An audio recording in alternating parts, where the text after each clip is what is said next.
Es un gusto para mí tener la oportunidad de compartir una clase más con ustedes.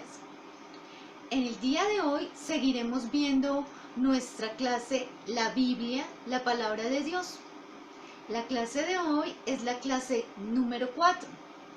A través de ella estaremos analizando diversos tópicos como por ejemplo, la Biblia no oculta ni las falencias ni las debilidades de los hombres de Dios.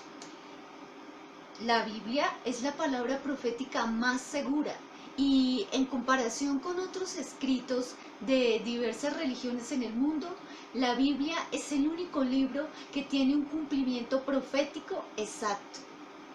A través de esta clase estaremos analizando también la importancia de la ciudad de Jerusalén.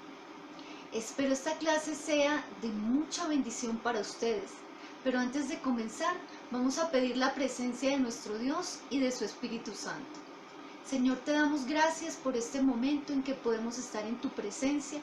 Te suplicamos el amor y la presencia de tu palabra en esta enseñanza, Padre. Que cada una de estas preguntas y respuestas ministre en nuestra vida y podamos llegar al conocimiento y a la excelencia de ti, Señor. Gracias te damos en el nombre de Jesús de Nazaret. Amén. Bueno, sin más preámbulo, comencemos nuestra clase número 4. Vamos a comenzar con nuestra clase.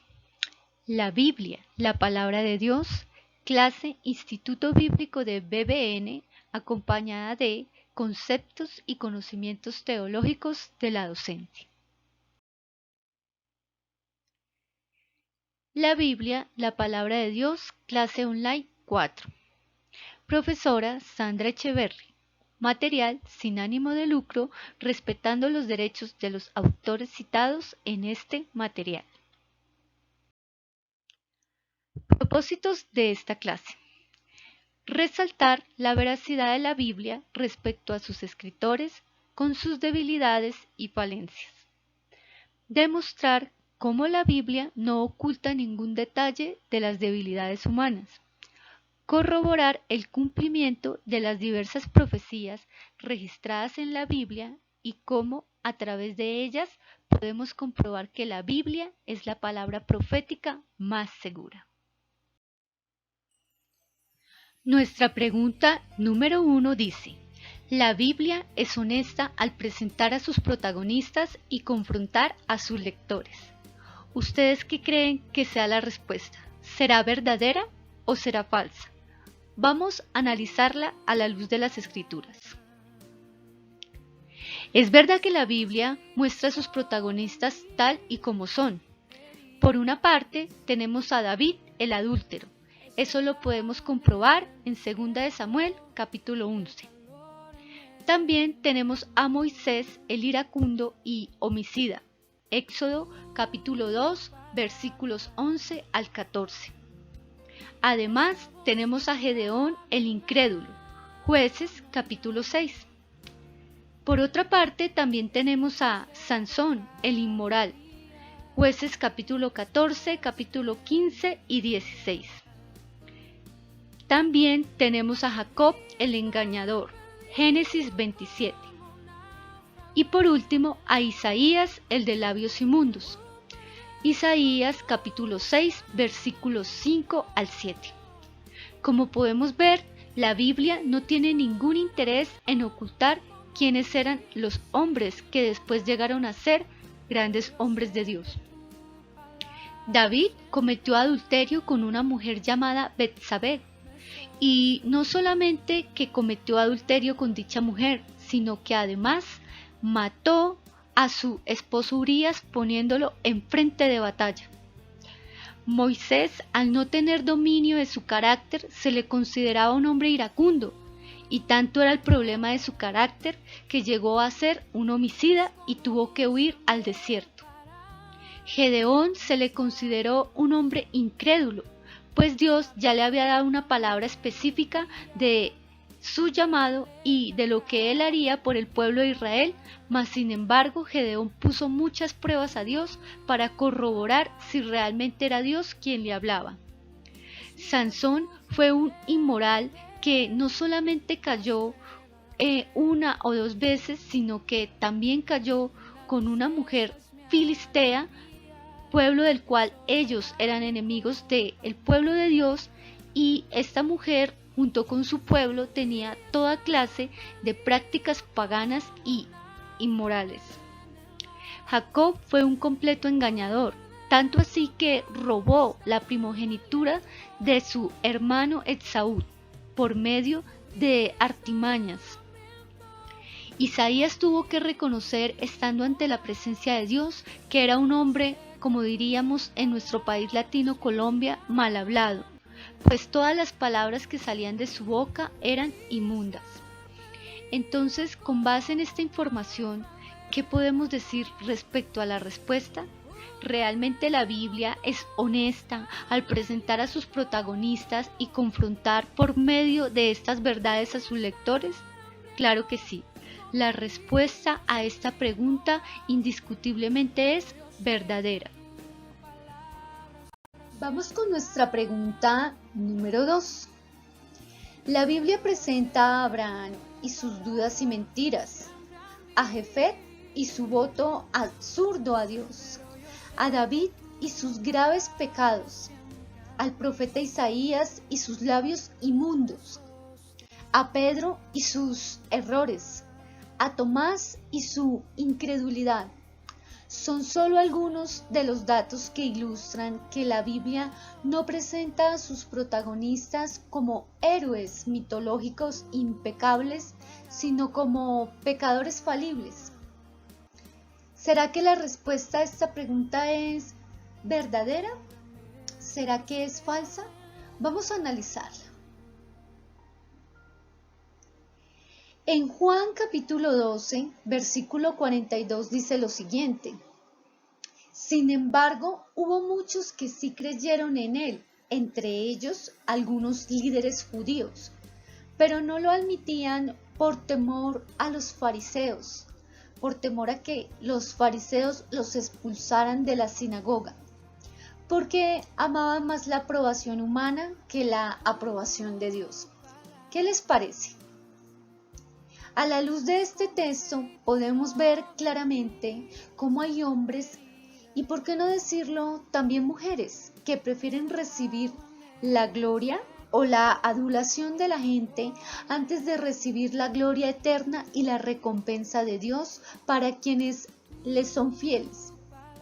Los fariseos eran los doctos de la ley, es decir, los conocedores y maestros de la ley religiosa.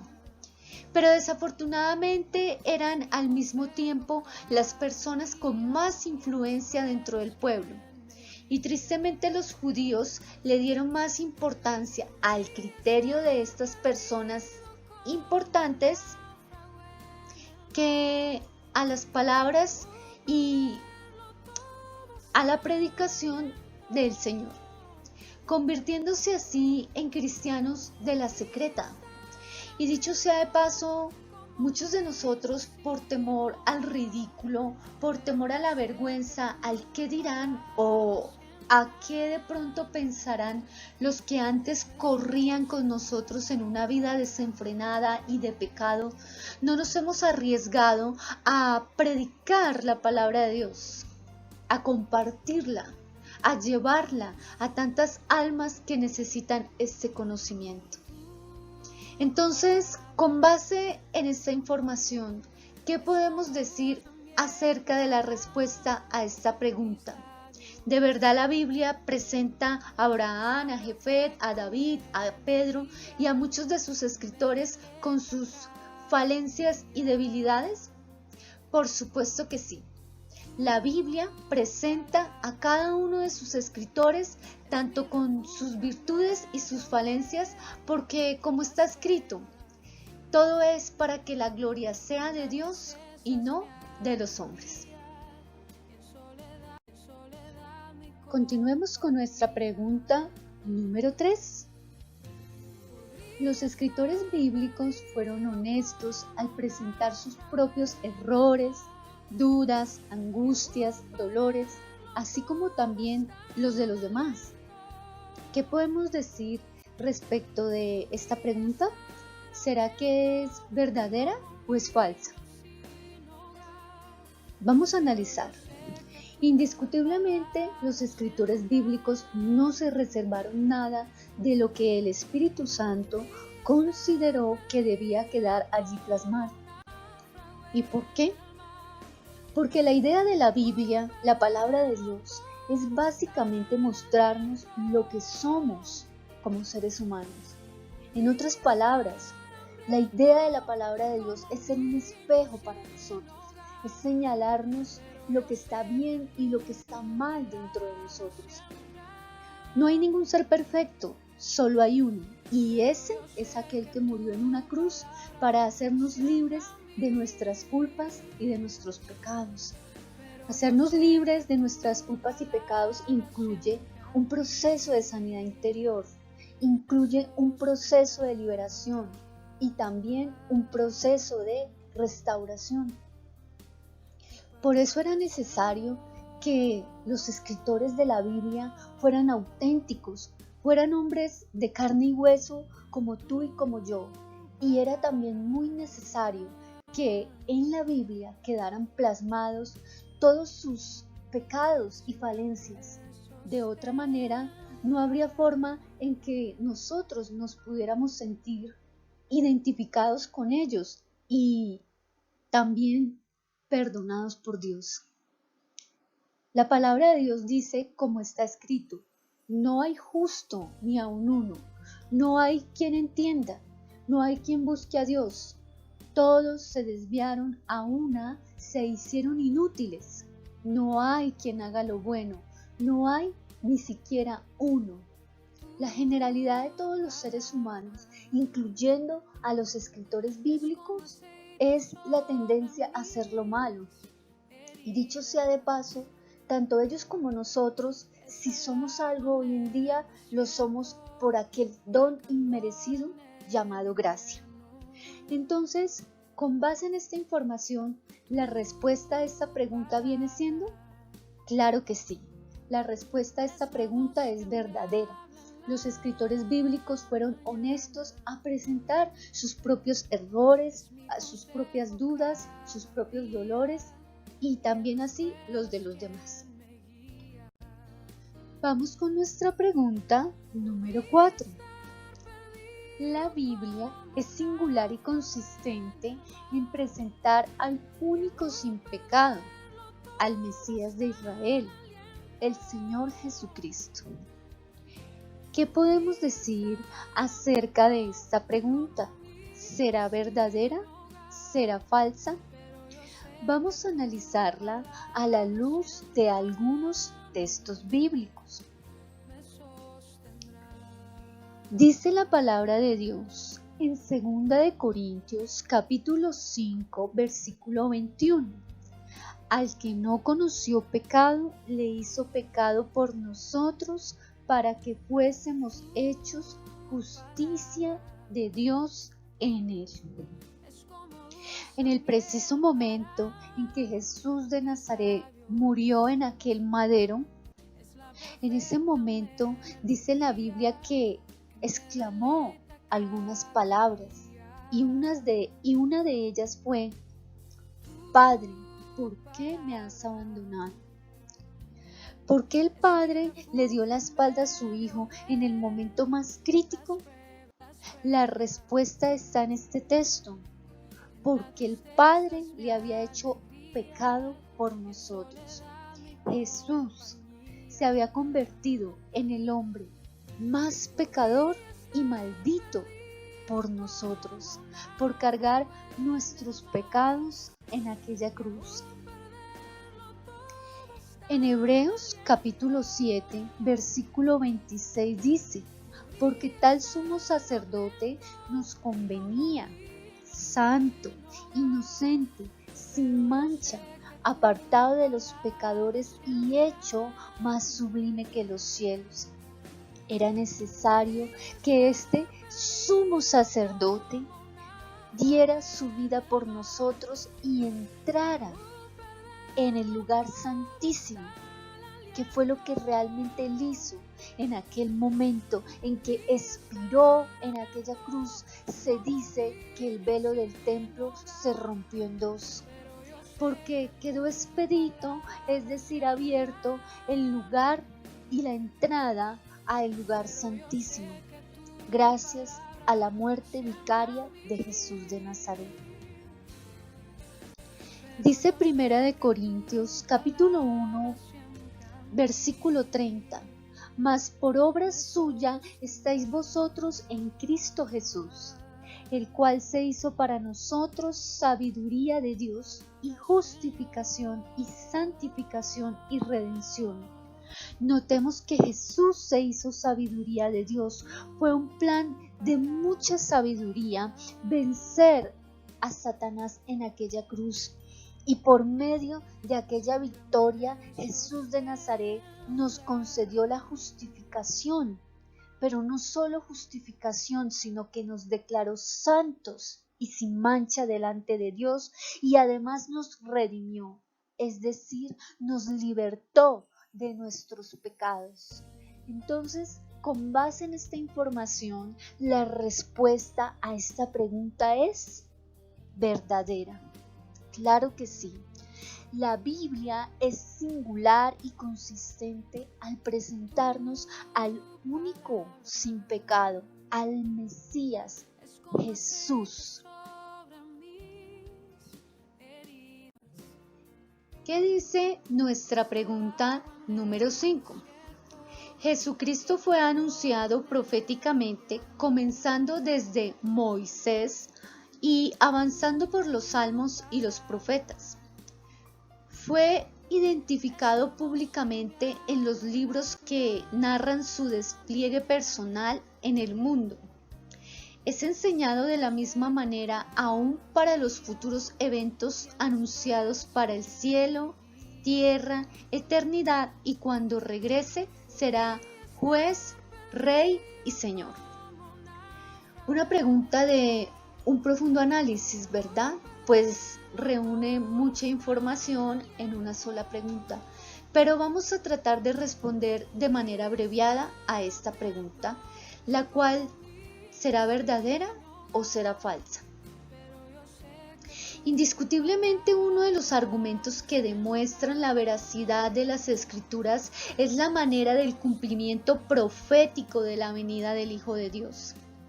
Desde Génesis hasta el último libro profético del Antiguo Testamento, sin contar los cumplimientos proféticos que se llevan a cabo en el Apocalipsis, indiscutiblemente podemos ver cómo narran el despliegue personal de nuestro Señor en el mundo. Veamos, por ejemplo, Génesis. Dice Génesis 3:15, y pondré hostilidad entre tú y la mujer, entre tu descendencia y la descendencia de ella. Su descendiente te golpeará la cabeza y tú le golpearás el talón. El libro de Génesis, dicho sea de paso, es conocido como el protoevangelio.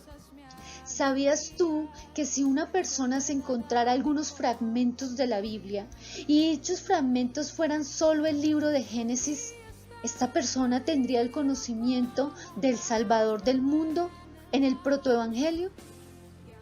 Cuando las Escrituras afirman que pondré hostilidad entre tú y la mujer, entre tu descendencia y la descendencia de ella, estaba el Dios Padre diciendo la palabra profética sobre la descendencia de la mujer, la cual sería el Mesías que traería salvación al mundo. Ahora vamos a ver Zacarías.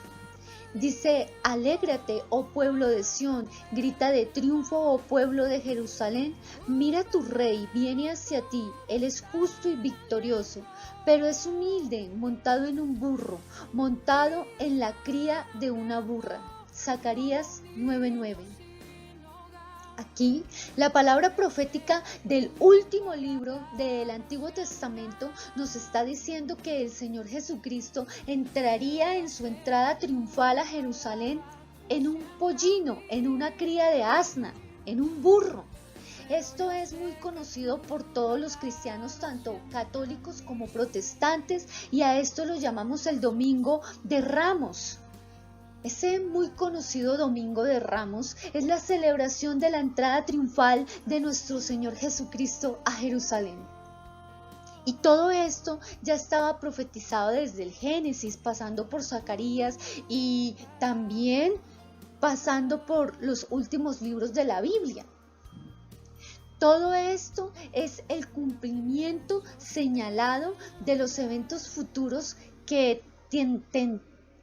tendría y tendrá el Señor en el cielo, en la tierra, en la eternidad y cuando regrese como juez. ¿Qué les parece? Entonces, con base en esta información, ¿qué podemos decir acerca de esta pregunta? ¿Será que es verdadera? ¿Será que es falsa? Claro que sí. La respuesta a esta pregunta es verdadera. ¿Qué dice nuestra pregunta número 6? Jesucristo es el único puro, justo y santo. El Nuevo Testamento también lo atestigua en Hebreos capítulo 4, versículos 14 al 16. ¿Será que la respuesta a esta pregunta es verdadera? ¿Será que es falsa? Vimos en la respuesta número 4 que nos era necesario un sacerdote santo y sin pecado para que nos pudiera salvar. Es decir, que fuera ese cordero sin mancha y sin arruga, como lo era en la antigüedad en los sacrificios que se hacían en el templo, ya que dichos sacrificios no se podían hacer con un cordero que de pronto tuviera una pierna quebrada o tuviera manchas. De la misma manera, Jesucristo, que es el Cordero de Dios que quita el pecado del mundo, tendría que ser un Cordero santo, sin mancha y sin arruga. Pero hay muchos textos que nos confirman la impecabilidad de nuestro Señor Jesucristo. Y dicho sea de paso, esta argumentación de su impecabilidad hace parte de la cristología cristiana, la cual es una de las grandes doctrinas de la Biblia. Jesús de Nazaret reúne todas las cualidades que se necesita para ser un vicario, es decir, el que ocupa el lugar de otro, es decir, el sustituto por nuestros pecados. Entonces, con base en esta información, ¿qué decimos acerca de la respuesta a esta pregunta? Claro que sí, la respuesta a esta pregunta es verdadera. Vamos con nuestra pregunta número 7. Los cumplimientos de los anuncios bíblicos proféticos no han sido precisos ni extraordinarios, ni demuestran que la Biblia es la palabra de Dios. ¿Será verdad que los anuncios bíblicos proféticos no son precisos ni extraordinarios, ni muestran que la Biblia es la palabra de Dios? ¿Ustedes qué dicen? ¿Será esto cierto o será esto falso? Los acontecimientos que rodean el nacimiento de Cristo podemos verlos claramente en la palabra de Dios a través de diversos textos, como Isaías 7:14, Mateo 1:23, donde dice que nacería de una doncella virgen. Miqueas 5:2, Mateo 2:6, nacería en Belén de Judea. Oseas 11:1, Mateo 2:15, el Mesías, Hijo de Dios, volvería desde Egipto. Todas y cada una de ellas profecías cumplidas. Jeremías 31:15 y Mateo 2:8, la matanza de los niños por Herodes el Grande. Los acontecimientos que rodean el ministerio de Cristo. Isaías 40:3, Mateo 3:3, la misión de Juan el Bautizador. Malaquías 3:1 y Lucas 1:76, los cuales dicen la misión de Juan el Bautizador también. También tenemos Malaquías 4:5, versículos 5 y 6, y tenemos Lucas 1:17, la misión de Juan el Bautizador. También tenemos Isaías 9:1, Mateo 4:15, su visita a las tierras del norte donde habían muchos gentiles. También tenemos Isaías 35, versículos 4 al 6, Mateo 11:5, sus grandes señales como el Mesías. También tenemos Isaías 42:1 y Mateo 12:18, donde se les revela como siervo amado de Dios. Esto por citar algunos textos de los cumplimientos proféticos y exactos que revelan la Biblia, la palabra de Dios. Entonces, con base en esta información, ¿será que los cumplimientos y anuncios bíblicos proféticos son precisos y extraordinarios y demuestran que la Biblia es la palabra de Dios? Por supuesto que sí. Entonces podemos decir que la respuesta a esta pregunta es falsa, pues nos está preguntando en negativo, está diciendo que no es lo que afirmamos que es, cuando a la luz de la palabra sabemos que sí realmente fue y es el cumplimiento más seguro, el cumplimiento profético más seguro y exacto. Vamos con nuestra pregunta número 8.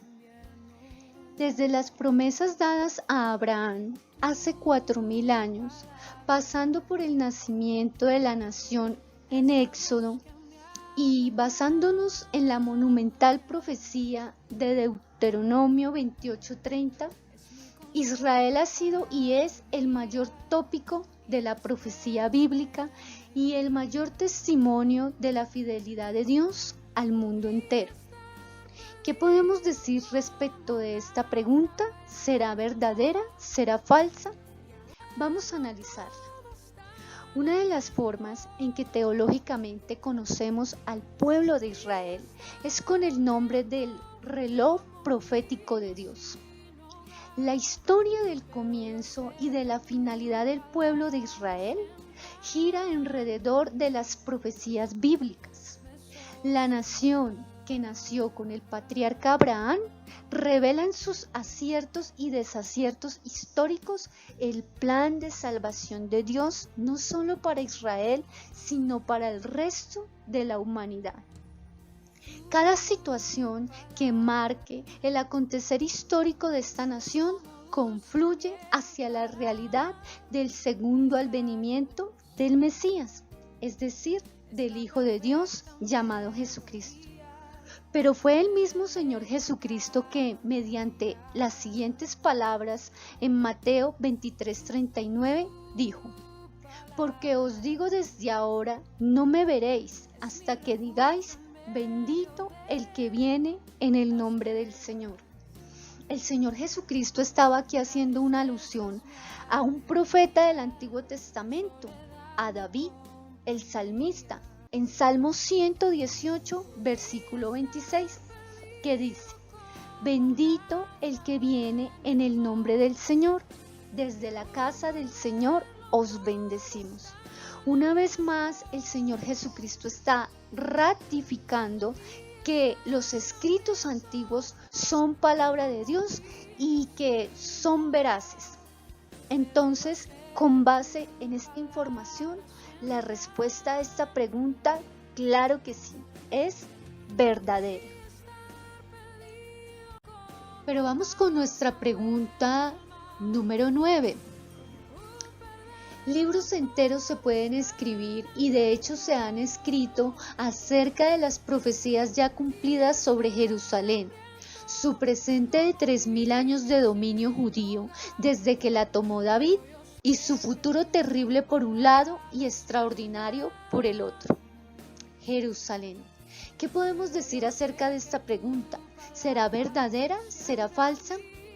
Vamos a hacer un análisis más detallado acerca de su respuesta.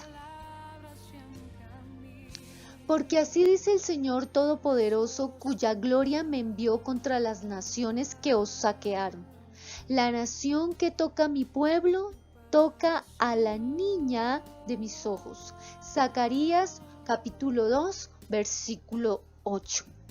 Aquí el Señor está revelándole a Zacarías que el pueblo de Israel, el pueblo entero de Jerusalén, es la niña de los ojos de Dios. Pero sigamos analizando. Para el Antiguo Testamento, Jerusalén es la niña de los ojos de Dios, algo que por supuesto en la actualidad sigue muy vigente, pues Dios sigue siendo el mismo. Ahora bien, Esta niña de los ojos de Dios tendrá que ser castigada debido a su obstinada desobediencia, como lo podemos ver en Lucas 21:20. Lucas 21:20 dice: ahora bien, cuando vean a Jerusalén rodeada de ejércitos, sepan que su desolación ya está cerca. Debemos saber también que Dios mismo será quien vendrá y peleará por ella, pero su historia no terminará allí, pues la lectura profética de Apocalipsis 21 nos afirma que y vi además la ciudad santa, la nueva Jerusalén que bajaba del cielo, procedente de Dios, preparada como una novia hermosamente vestida para su prometido. Oí una potente voz que provenía del trono y decía: aquí, entre los seres humanos, está la morada de Dios. Él acampará en medio de ellos y ellos serán su pueblo y Dios mismo estará con ellos y será su Dios. Apocalipsis 21, versículos 2 al 3. Dice que la verdadera Jerusalén, es decir, hay una Jerusalén terrenal y otra que es celestial. La verdadera Jerusalén, es decir, la celestial, descenderá del cielo, del trono de Dios, como novia adornada para su marido. Ahora bien, ¿quiénes conforman esa nueva Jerusalén? Ya está dicho en las Escrituras que la conformarán gente de toda raza, pueblo, lengua y nación. Es decir, esto incluye tanto a los judíos como a los gentiles. Los gentiles son los pueblos que no son judíos, es decir, todos nosotros. Entonces, con base en esta información decimos que la respuesta a esta pregunta es: por supuesto que sí, es verdadera. Libros enteros se pueden escribir acerca de las profecías ya cumplidas sobre Jerusalén, sobre su presente de 3000 años de dominio, como también de su futuro terrible por un lado, pero extraordinario y maravilloso por el otro, cuando venga su libertador en su segundo advenimiento. Pero vamos con nuestra pregunta número 10. Alrededor de 3000 veces Jerusalén es citada en las Escrituras. ¿Pero por qué? ¿Cuál es la importancia de Jerusalén para que sea citada tantas veces en la Escritura? Tendríamos que hacer todo un estudio hermenéutico para hacer la conclusión sobre la importancia de Jerusalén. Pero a grandes rasgos vamos a tratar de explicar su importancia. Jerusalén es sin lugar a dudas un lugar estratégico para Dios. ¿Por qué?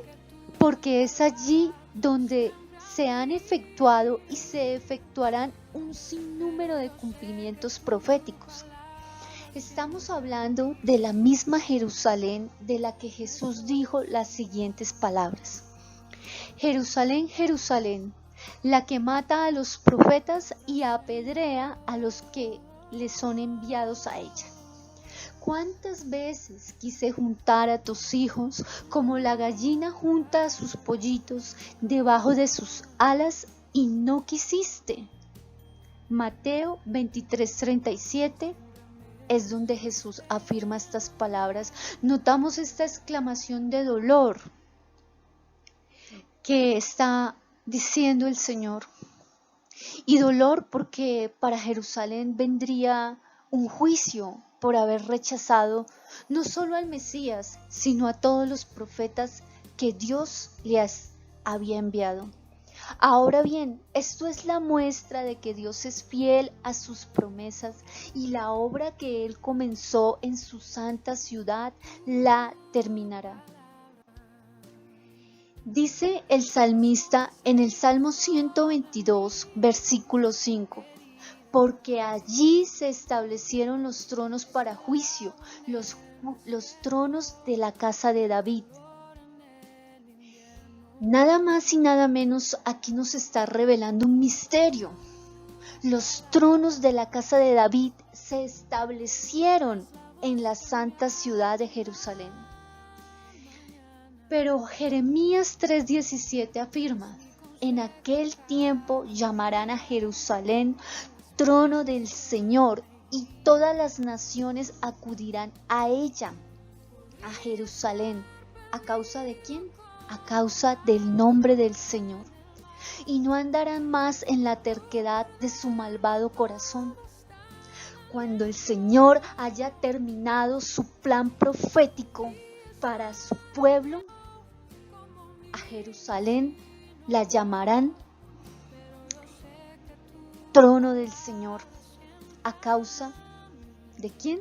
Del nombre del Señor. Entonces, con base en esta información, ¿qué podemos decir respecto de la respuesta a esta pregunta? ¿Será verdadera? ¿Será falsa? Por supuesto que es verdadera. Jerusalén es citada más de 3000 veces en las Escrituras debido a su importancia profética. Vamos con nuestra pregunta número 11. Se destacan las profecías acerca del Mesías de Israel, el Salvador del mundo, su nacimiento, su despliegue en Galilea, su muerte como cordero en Jerusalén, las 33 profecías que se cumplieron el día de su muerte. Son solo rasgos superficiales del asombroso caudal y del preciso cumplimiento de las profecías bíblicas. ¿Será que la respuesta a esta pregunta es verdadera? ¿Será que es falsa? Vamos a analizarla. Pero, ¿cómo la vamos a analizar? Vamos a permitir que sean las mismas palabras de nuestro Señor Jesucristo quienes nos den la respuesta. Dice Lucas 24, versículos 25 al 26. Entonces les dijo: oh insensatos y tardos de corazón para creer todo lo que los profetas han dicho. ¿No era necesario que el Cristo padeciera estas cosas y que entrara en su gloria? Y comenzando desde Moisés y siguiendo por todos los profetas, les declaraba todas las Escrituras, todo lo que las Escrituras decían sobre él. ¿Qué les parece? Eso ocurrió de camino a Emaús. Iban los discípulos de camino a Emaús y les apareció un forastero. Y dicho forastero era el mismo Señor Jesucristo, solo que ellos en ese momento no lo reconocieron porque dice las Escrituras que sus ojos les habían sido velados para que no le reconocieran. Pero él, como un forastero, les recordaba a través de las Escrituras desde el Antiguo Testamento todo lo que se tenía que cumplir proféticamente acerca de él. ¿Qué les parece? Entonces, la respuesta a esta pregunta, por supuesto que sí, es verdadera. Las profecías se destacan acerca del Mesías de Israel, el Salvador del mundo, con su nacimiento, su despliegue en Galilea, su muerte como cordero en Jerusalén, 33 profecías que se cumplieron el día de su muerte, y todo esto son solo algunos rasgos superficiales del asombroso caudal y preciso cumplimiento de las profecías bíblicas. Vamos con nuestra pregunta número 12. Los cumplimientos exactos de las Escrituras son pruebas indubitables. Lo afirma Lucas 24:44 y Hechos 1:3. ¿De qué? De que el plan y la palabra de Dios eran y son absolutamente precisos. A medida que pasa el tiempo con el avance del ser humano y los descubrimientos tecnológicos, las Escrituras más confirman su confiabilidad. ¿Sabías tú, por ejemplo, que las Escrituras hacia los años 605 y el 530 a.C. ya afirmaban que vendría una era tecnológica? ¿Sabías tú que las Escrituras profetizaron que Israel sería hecha nación en un día?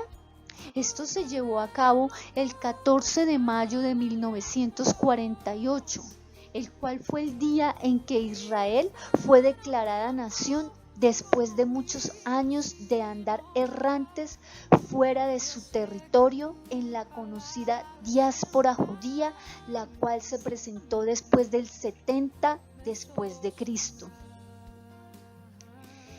Dice Daniel 12:4, pero tú, Daniel, mantén en secreto esta profecía. Sella el libro hasta el tiempo del fin, cuando muchos correrán de aquí para allá y el conocimiento aumentará. ¿Qué les parece? ¿Estamos viviendo ese tiempo del fin cuando muchos corren de aquí para allá y el conocimiento ha aumentado? Dice Isaías 66:8, ¿quién ha oído cosas semejantes? ¿Quién ha visto tales cosas? ¿Es dado a luz un país en un solo día? ¿Nace una nación toda de una vez? Pues Sión apenas estuvo de parto, dio a luz a sus hijos. ¿Qué les parece? El cumplimiento profético exacto de la palabra de Dios. Entonces, con base en esta información, la respuesta a nuestra pregunta número 12 es, claro que sí, verdadera. Ahora bien, ¿qué dice nuestra pregunta número 13? No hay profecía en el Corán, ni en el libro del Mormón, ni en los libros de religiones orientales. En cambio, el amplio caudal de las profecías de la Biblia dan un testimonio apabullante de que sus libros deben haber sido inspirados y revelados por el gran Dios de todos los tiempos, de todos los cielos y de toda la tierra. Meditemos un momento. ¿Qué podemos decir de esta pregunta? ¿Será verdadera? ¿Será falsa? Al examinar los libros religiosos que existen, ninguno de ellos cumple con el requisito del cumplimiento profético y la veracidad de las Sagradas Escrituras. La inspiración de la Biblia la hace el libro más confiable. El mismo Señor Jesucristo pronunció las siguientes palabras: santifícalos en tu verdad, tu palabra es verdad. Una vez más, el testimonio del Señor Jesucristo acerca de las Escrituras, y no solamente la hace el libro profético más confiable, sino el libro que tiene el poder de santificar nuestras vidas. En 2 de Pedro, capítulo 1, versículo 19, dice: tenemos también la palabra profética más segura, a la cual hacéis bien en estar atentos como una antorcha que alumbra en el lugar más oscuro hasta que el día aclarezca y el lucero de la mañana salga en vuestros corazones. Oh, maravilloso, ¿verdad? ¿Quién es este lucero de la mañana? No es otro más que nuestro príncipe de paz llamado Jesús de Nazaret. Cada detalle, cada texto, cada versículo, cada capítulo que tú puedes leer en la Biblia es una profecía, es un cumplimiento profético descrito con muchos años de antigüedad y que es como el periódico de mañana. Siempre tiene esa actualidad y ese mensaje para las gentes de todo tiempo. Entonces, con base en esta información, ¿qué podemos decir a la respuesta a la pregunta número 13? Claro que sí. Sin lugar a dudas, no hay profecía en el Corán, ni en el libro de Mormón, ni en las religiones orientales. En cambio, las profecías de la Biblia son un verdadero testimonio apabullante de que sus libros han sido inspirados y han sido revelados por el Dios de todos los tiempos, de los cielos y de la tierra, y podemos añadir que mediante el poder de su Espíritu Santo. Vamos con nuestra pregunta número 14, ya casi vamos a terminar nuestra clase. La Biblia es única anunciando los juicios de Jesucristo en su regreso y su reino terrenal. ¿Qué podemos decir acerca de esta respuesta? ¿Será verdadera? ¿Será falsa? Hay una de las realidades en las Escrituras que no podemos negar, y es que el Señor Jesucristo en su primer advenimiento, es decir, en su primera venida, vino como un cordero y como un siervo. Pero en su segunda venida vendrá como un guerrero y juez que juzgará este mundo de maldad y de tinieblas. Veamos a la luz de las Escrituras esta verdad. Primera de Tesalonicenses 4, versículo 16 dice de la siguiente manera: porque el Señor mismo, con voz de mando, con voz de arcángel y con trompeta de Dios, descenderá del cielo y los muertos en Cristo resucitarán primero. Y dice que todo ojo le verá y toda rodilla se doblará y confesará que Jesucristo es el Señor. Apocalipsis 1:7 dice: miren, Él viene en las nubes del cielo y todos le verán, incluso aquellos que lo traspasaron, y todas las naciones del mundo se lamentarán por Él. Sí, amén. ¿Qué les parece? El Señor Jesucristo regresará y traerá consigo a todos sus santos y hará justicia a toda la maldad que se comete en este mundo. La pregunta más importante en este punto de nuestra clase es: ¿estás tú, querido amigo y hermano, que estás viendo quizás por primera vez esta clase? O quizás como cristiano que estás tibio, o quizás estás apartado, estás preparado para aquel segundo advenimiento que cada día podemos ver más que se acerca. Te dejo esa inquietud en este día de hoy, y la respuesta a esta pregunta, por supuesto que sí, es verdadera. La Biblia es única anunciando los juicios de Jesucristo en su regreso y también su reino terrenal, del cual hablaremos más profundamente en una próxima clase. Bueno, hemos llegado a nuestra última pregunta. La Biblia proféticamente no solamente anuncia eventos mundiales, sino acontecimientos fundamentales que los creyentes en Cristo deberán enfrentar en forma personal. Los cristianos pasarán por el tribunal de Cristo para que Él examine nuestras vidas cristianas y para que premie aquello bueno que hicimos. Porque todos tenemos que presentarnos ante el tribunal de Cristo para que cada uno reciba lo que le corresponda, según lo bueno o lo malo que haya hecho mientras estaba en el cuerpo. Esto lo dice 2 Corintios capítulo 5, versículo 10. Es indiscutible que la Biblia es una suma de cumplimientos proféticos, desde el protoevangelio y Génesis hasta el cumplimiento total en Apocalipsis. Ahora bien, el tribunal de Cristo será un evento que se llevará a cabo cuando los creyentes, es decir, los cristianos, compareceremos ante Él para que se nos juzgue o se nos premie por las cosas malas o buenas que nosotros hayamos hecho mientras estuvimos en esta tierra. Es muy importante no confundir el tribunal de Cristo con el juicio del gran trono blanco. Pues al juicio del gran trono blanco irán los hombres y mujeres que serán juzgados y que no conocieron de Dios o que simplemente lo rechazaron. Eso lo podemos analizar también en Apocalipsis 20, versículos 11 al 13. Bueno, hemos podido terminar nuestra clase y podemos afirmar que la respuesta a esta pregunta número 15 es verdadera. La Biblia no solamente está anunciando eventos mundiales, sino fundamentales que los creyentes en Cristo vamos a enfrentar de manera personal, como el tribunal de Cristo, para que Él examine nuestras vidas cristianas y premie lo bueno o malo que hayamos hecho.